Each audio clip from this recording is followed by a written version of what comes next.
I want to ask a question about, we are living in a world that's divided. United Nations Security Council, extremely divided between the BRICS nations, China, Russia, Brazil, and the other side, Western Hemisphere. We have seen that illustrated by the war in Ukraine. We have seen that being illustrated in Gaza right now as we speak. My point, the international community, we call, extremely busy with all this going on. What about when we come back to Africa, Your Excellency? That sleeping giant you are calling Africa, what can we do to wake it up?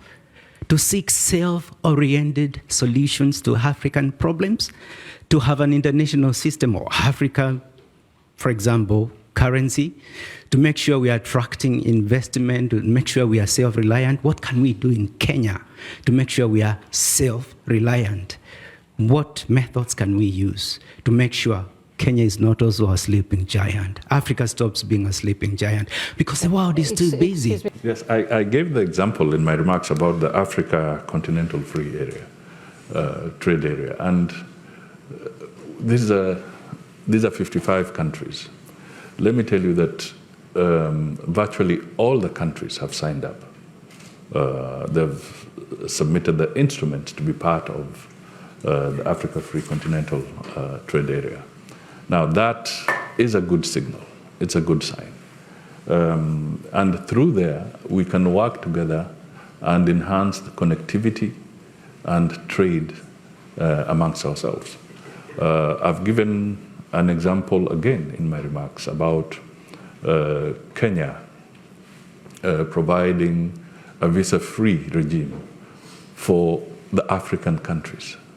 Now, these are issues that we can do ourselves as Africa without having to look beyond the African borders to start getting our own people integrating and moving much more freely.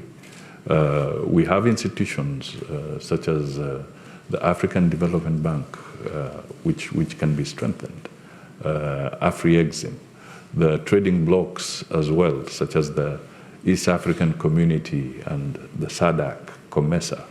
All these can be consolidated, and we can do it ourselves so that we prepare our capacity to be able to trade and share our economic resources. We can unlock a lot of the mining potential that we have. But the biggest challenge is for us as Africans to deal with the peace issues. Because then we must stop being our own enemies. We must stop undermining our own cause. And that is why the initiatives to try and deal with the crisis in Sudan and the other areas in the region is that critical step that we must take ourselves, have our solutions to unlock our potential.